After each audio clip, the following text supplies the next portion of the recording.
এবার অন্নপূর্ণা যোজনার ৩,০০০ টাকা পেতে ৫টি নিয়ম আপনাদেরকে অবশ্যই মানতে হবে। যদি আপনি না মানেন তাহলে আপনার ব্যাংক অ্যাকাউন্টে অন্নপূর্ণা যোজনার যে ৩,০০০ টাকা ঢুকতো সেটি কিন্তু আর ঢুকবে না। দেখবেন আপনার পাশের বাড়ির মহিলা তিনি অন্নপূর্ণা যোজনার ৩,০০০ টাকা পেয়ে গেছেন, তার ব্যাংক অ্যাকাউন্টে টাকা ঢুকে গেছে। এবার আপনি টাকার অপেক্ষায় রয়েছেন কিন্তু আপনার ব্যাংক অ্যাকাউন্টে টাকা ঢুকছে না। আর এই ৫টা নিয়মের মধ্যে এমন ২ থেকে ৩টা নিয়মের কথা জানাবো যেগুলো কিন্তু কাজের মধ্যে পড়ে। এই কাজগুলো আপনাকে করে রাখতেই হবে, না হলেও কিন্তু আপনার ব্যাংক অ্যাকাউন্টে টাকা ঢোকার সম্ভাবনা নয়। তো বন্ধুরা, এমনিতেই জানেন সরকার বদলের পাশাপাশি লক্ষ্মীর ভান্ডার প্রকল্পের টাকায় চলতি মাসে কারোর ব্যাংকে অ্যাকাউন্টে টাকা ঢোকেনি। কারণ যেহেতু সরকার বদলে গেছে, তবে চিন্তা করবেন না, জুন মাসের ১ তারিখ থেকেই অন্নপূর্ণা যোজনার যে ৩,০০০ টাকা দেওয়ার কথা ছিল সেটা কিন্তু ব্যাংক অ্যাকাউন্টে ঢুকতে চলেছে। তবে টাকা পেতে হলে আপনাকে এই ৫টি বিষয় অবশ্যই মাথায় রাখতে হবে, আর তার মধ্যে কিছু কাজ করে অবশ্যই রাখতে হবে। যদি আপনি না করেন তাহলে কিন্তু আপনার ব্যাংক অ্যাকাউন্টে টাকা ঢুকতে সমস্যা হতে পারে। তো চলুন ভিডিওটা বেশি বড় করব না, যতটা সংক্ষেপে বলা যায় আপনাদেরকে এক এক করে সে বিষয়গুলোকে জানিয়ে দেব। ব্যাংক অ্যাকাউন্টে অন্নপূর্ণা যোজনার টাকা পেতে হলে আপনাকে প্রথম নিয়ম মানতে হবে। প্রথম নিয়ম হলো, আপনাদেরকে জানাবো এই অন্নপূর্ণা যোজনা ৩,০০০ টাকা পেতে হলে আপনাকে অবশ্যই পশ্চিমবঙ্গের একজন মহিলা হতে হবে। অর্থাৎ আপনাকে একজন ভারতীয় মহিলা হতে হবে। তবেই কিন্তু এই প্রকল্পের আবেদন করে এই প্রকল্পের টাকা পাওয়ার আপনি যোগ্য হবেন। এটাও কিন্তু একটা নিয়মের মধ্যেই পড়ে। কারণ আপনারা এর আগেও দেখেছেন, আগের ভিডিওতে আপনাদেরকে জানিয়েছিলাম যে নারী বা শিশু কল্যাণ মন্ত্রী অগ্নিমিত্রা পাল তিনি কিন্তু পরিষ্কারভাবে জানিয়ে দিয়েছেন, আপনি ভারতীয় নন তাহলে তো আপনি এই প্রকল্পের সুবিধা পাওয়ার যোগ্যই নন, আপনার ব্যাংক অ্যাকাউন্টে কিন্তু টাকা ঢুকবে না। তাই অবশ্যই আপনাকে পশ্চিমবঙ্গের একজন স্থানীয় বাসিন্দা হতেই হবে, এবং বাসিন্দা হওয়ার পরে পরে আপনাকে মহিলা হতে হবে, মানে বসবাসকারী মহিলা ভারতীয় হতেই হবে। তাহলেই কিন্তু আপনার ব্যাংক অ্যাকাউন্টে এই অন্নপূর্ণা যোজনার ৩,০০০ টাকা করেই জুন মাস থেকে ঢুকতে আরম্ভ করবে। দ্বিতীয় নিয়মটি হলো, এরপর দ্বিতীয় অপশনে আপনাদেরকে জানিয়ে দিই যে এই প্রকল্পের টাকা যদি আপনি আপনার ব্যাংক অ্যাকাউন্টে পেতে চান বা নিতে চান, তাহলে আপনাকে অবশ্যই আপনার ব্যাংক অ্যাকাউন্টের সঙ্গে আধার কার্ডের লিঙ্ক কিন্তু থাকতেই হবে। যদি আধার কার্ডের লিঙ্ক না থাকে তাহলে কিন্তু টাকা পাবেন না। অর্থাৎ আধার কার্ডের লিঙ্ক ব্যাংক অ্যাকাউন্টে লাগবে, কারণ আধার লিঙ্ক ব্যাংক অ্যাকাউন্ট ছাড়া আপনার ব্যাংক অ্যাকাউন্টে কিন্তু এই প্রকল্পের টাকা কোনো মতেই ঢুকবে না। এবং এই ব্যাপারে কিন্তু অগ্নিমিত্রা পাল বিশেষ করে জানিয়ে দিয়েছেন। অর্থাৎ এই মুহূর্তে এবার আপনাদের মনে প্রশ্ন হতে পারে যে আমার ব্যাংক অ্যাকাউন্টের সঙ্গে আধার কার্ডের লিঙ্ক আছে কিনা বা আধার সেটিংস আছে কিনা সেটা আমি কিভাবে চেক করব?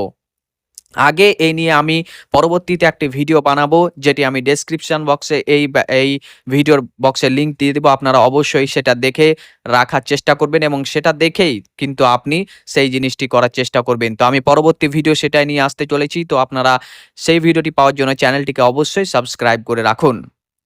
তবে আপনাদেরকে জানাবো, তারপরেও যদি আপনাদের কোনো সমস্যা হয় বা মনে যদি কোনো সন্দেহ হয়, তাহলে আপনারা কিন্তু অবশ্যই আপনার যে ব্যাংক রয়েছে সেই ব্যাংকে একবার যাবেন এবং ব্যাংকে গিয়ে আপনার যে ইকোআইসি বা ইকেওয়াইসি আপডেট সেটা কিন্তু একবার করিয়ে নেবেন। ব্যাংকের স্যারদেরকে গিয়ে বলবেন যে স্যার আমার ইকেওয়াইসি আপডেটটা আছে কিন্তু কিনা একটু চেক করে দেখে নিন। যদি না থাকে স্যারেরাই কিন্তু বলে দেবেন যে ম্যাম বা ম্যাডাম আপনার কিন্তু ইকেওয়াইসি করা নেই, তখন আপনাকে সেটা করতে হবে। তো সেক্ষেত্রে আপনি আপনার প্যান কার্ড, আধার কার্ড, ব্যাংকের পাসবই এই সবগুলোই কিন্তু ব্যাংকে নিয়ে যাবেন। আর যদি না নিয়ে যান তাহলে কিন্তু আবারও আপনাকে ঘুরে আসতে হবে।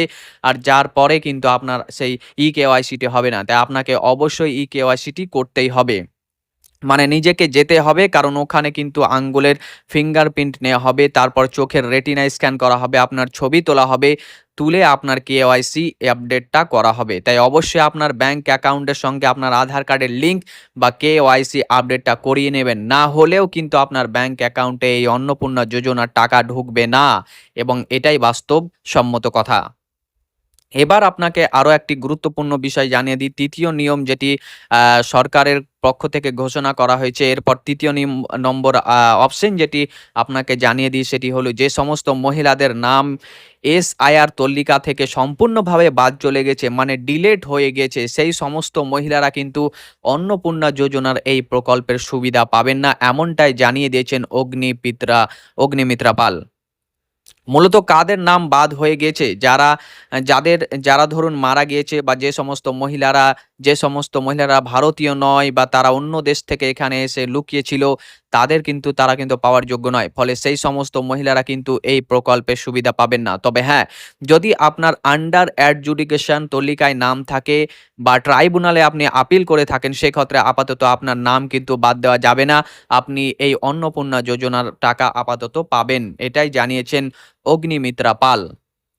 যাই হোক, আপনারা কিন্তু অবশ্যই আবেদন করতে পারবেন। সেক্ষেত্রে কোনো বাধা বিধি নিষেধ নেই। বয়স সংক্রান্ত আপডেটের কথাও বলা হয়েছে। এরই মাঝে ছোট্ট একটি আপডেট দিয়ে দেই। অনেকেই জানতে চাইছিলেন যে দাদা, এই যে অন্নপূর্ণা যোজনার আবেদনের জন্য বয়স কত লাগতে পারে? তো সেক্ষেত্রে আপনাদেরকে জানিয়ে দিই, এই ব্যাপারে কোনো গাইডলাইন এখনো পুরোপুরি কিন্তু আসেনি। অন্নপূর্ণা যোজনার জন্য আলাদা গাইডলাইন আসেনি। আর যেহেতু নারী এবং শিক্ষা কল্যাণ মন্ত্রী অগ্নিমিত্রা পাল পরিষ্কার জানিয়েছিলেন যে লক্ষ্মীর ভাণ্ডার প্রকল্পে যে সমস্ত মহিলারা টাকা পাচ্ছিলেন তারাই কিন্তু অন্নপূর্ণা যোজনার সুবিধা পাবেন। ফলে লক্ষ্মীর ভাণ্ডার প্রকল্পের যে গাইডলাইন সেটা হয়তো মেনে চলা হতে পারে। এতটাই এখন জানানো যাচ্ছে। মানে 25 থেকে 60 বছর বয়স, মানে 60 বছরের পরে আগে পর্যন্ত বয়স যাদের রয়েছে তারা কিন্তু এই প্রকল্পে আবেদন করতে পারবেন, এটাই কিন্তু জানা যাচ্ছে। যদি নতুন কোনো গাইডলাইন আসে বয়সের, সেক্ষেত্রে কমানো বাড়ানো হয় সেটাও কিন্তু পরবর্তীতে আপনাদেরকে জানিয়ে দেওয়া হবে। তাই আপনারা অবশ্যই এই চ্যানেলটিকে সাবস্ক্রাইব করে রাখবেন। এরপর আপনাদেরকে জানিয়ে দিই ৪র্থ নম্বর গাইডলাইন। ৪র্থ নম্বরে আপনাদেরকে জানিয়ে দিই, যে সমস্ত পরিবারে যে সমস্ত মহিলারা সরকারি চাকরি করেন তারা তো আর এই প্রকল্পে আবেদন করার যোগ্য নন বা এই প্রকল্পের সুবিধা পাওয়ার যোগ্য নন। দেখুন, যদিও এখন পর্যন্ত অন্নপূর্ণা যোজনার সরকারি গাইডলাইন প্রকাশিত হয়নি যে কারা টাকা পাবেন, কারা পাবেন না। গাইডলাইন এলেও সেটা বিস্তারিত আপনাদেরকে জানিয়ে দেওয়া হবে। তার জন্যও আপনাদেরকে এই চ্যানেলের সাথেই কানেক্টেড থাকতে হবে। তবে এর আগে কেন্দ্রীয় সরকার বলুন বা রাজ্য সরকার বলুন, যে সমস্ত প্রকল্পগুলো রয়েছে সেই সমস্ত প্রকল্পের গাইডলাইনগুলো চলে এসেছিল। আর আমরা সেগুলো প্রায় দেখেছি। বেশিরভাগই কিন্তু লেখা রয়েছে যে, যে সমস্ত পরিবার বড় ধরনের ব্যবসা করে, যারা ইনকাম ট্যাক্স দিয়ে থাকেন বা ইনকাম ট্যাক্স পে করে থাকেন, কিংবা যারা সরকারি চাকরি করে, সেই সমস্ত মহিলারা কিন্তু এই সমস্ত প্রকল্পের সুবিধা পাওয়ার যোগ্য নয়। বা নির্দিষ্ট পরিমাণের একটা ইনকাম রয়েছে মাসিক, তো সেই সমস্ত পরিবার বাৎসরিক ইনকাম একটা নির্দিষ্ট পরিমাণে রয়েছে, সেই সমস্ত মহিলারাও কিন্তু এই প্রকল্পের টাকা পাওয়ার যোগ্য নয়। এমনটাই জানিয়ে দিয়েছেন অগ্নিমিত্রা পাল।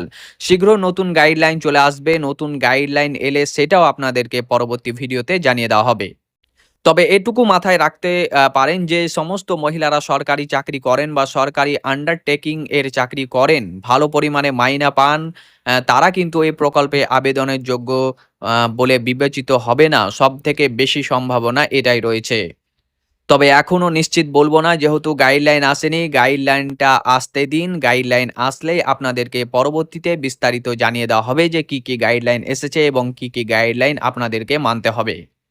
এরপর পঞ্চম নিয়ম। এবার পঞ্চম নম্বরে যে আপডেটের বিষয় আপনাদেরকে জানাবো, এটা কিন্তু সবথেকে গুরুত্বপূর্ণ এবং সবথেকে বড় আপডেট বলতে পারেন। কেন বলছি? কারণ স্বয়ং মুখ্যমন্ত্রী শুভেন্দু অধিকারী তিনি নিজেই কিন্তু বলেছেন যে এই অন্নপূর্ণা যোজনার যে টাকাটা সেটা দেওয়া হবে ডিবিটির মাধ্যমে, অর্থাৎ ডাইরেক্ট বেনিফিট ট্রান্সফারের মাধ্যমে। আর এই ডিবিটি লিঙ্কটি যদি আপনার ব্যাংক অ্যাকাউন্টের সঙ্গে না থাকে, তাহলে আপনার ব্যাংক অ্যাকাউন্টে কিন্তু কোনোভাবেই এই অন্নপূর্ণা যোজনার টাকা ঢুকবে না। তাই অবশ্যই আপনাকে যেটা করতে হবে, আপনার ব্যাংকের সঙ্গে ডিবিটি চেক করতে হবে। আর যদি না থাকে তাহলে করে নিতে হবে।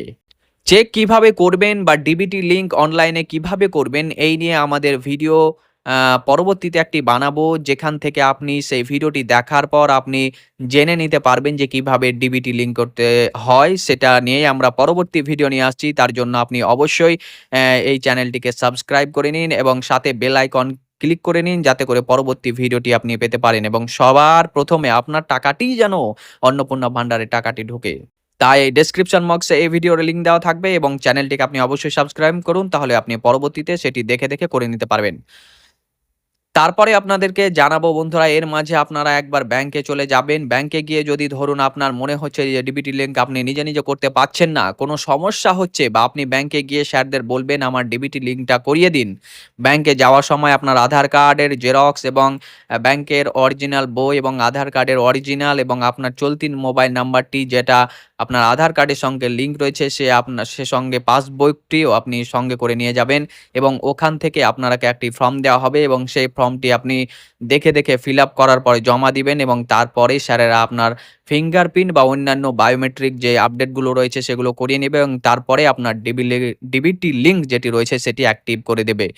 তো বন্ধুরা, এই ছিল আজকের আপডেট। এই আপডেটটি যদি আপনাদেরকে ভালো লাগে, এই ৫ টি জিনিস আপনাদের গুরুত্বপূর্ণ খুবই, এবং এই গুরুত্বপূর্ণ জিনিসটি যদি আপনি না করেন তাহলে কিন্তু আপনার টাকা ঢুকতে অবশ্যই সমস্যা হবে। এটা 100% গ্যারান্টি। তাই অবশ্যই আপনাকে এই লিঙ্কগুলো করিয়ে নিতে হবে এবং যে কথাগুলো আমি বললাম সেগুলো আপনি এখনই মিলিয়ে নিন যে আপনার সমস্ত সবকিছু ঠিক আছে কিনা। যদি ঠিক না থাকে তাহলে আপনি এখনই ঠিক করে নিন, কারণ ১ জুন আসতে আর বেশি কিন্তু দেরি নেই। এবং পরে ধরুন আপনি যদি এগুলো করতে যান তাহলে কিন্তু অনেকটাই কষ্ট হয়ে যাবে এবং আপনার টাকাটি হয়তো আটকে যেতে পারে। তাই আপনি অবশ্যই এই কাজগুলো করে নিন এবং অনলাইনেই কিন্তু জুন মাস থেকে এই টাকাটি ঢুকতে শুরু করবে। এবং যাদের আরেকটি গুরুত্বপূর্ণ বিষয়, যাদের এখনো যারা লক্ষ্মীর ভান্ডার পান না তারাও কিন্তু আবেদন করতে পারবেন। তারা কিভাবে আবেদন করবেন? তাদের জন্য অনলাইন প্রসেস, মানে অনলাইনে প্রসেস করা হবে বা খোলা হবে এবং সেইখান থেকে আপনারা অনলাইনের মাধ্যমেই এই যে অন্নপূর্ণা ভান্ডারের জন্য আবেদন করতে পারবেন নতুনরা। তো অবশ্যই এরকম গুরুত্বপূর্ণ আপডেটগুলো পাওয়ার জন্য ভিডিওটিতে লাইক করুন এবং এইরকম আরো ইনফরমেটিভ ভিডিওগুলো পাওয়ার জন্য চ্যানেলটিকে সাবস্ক্রাইব করুন। দেখা হবে আপনার সাথে পরবর্তী ভিডিওতে। ততক্ষণ পর্যন্ত ভালো থাকেন।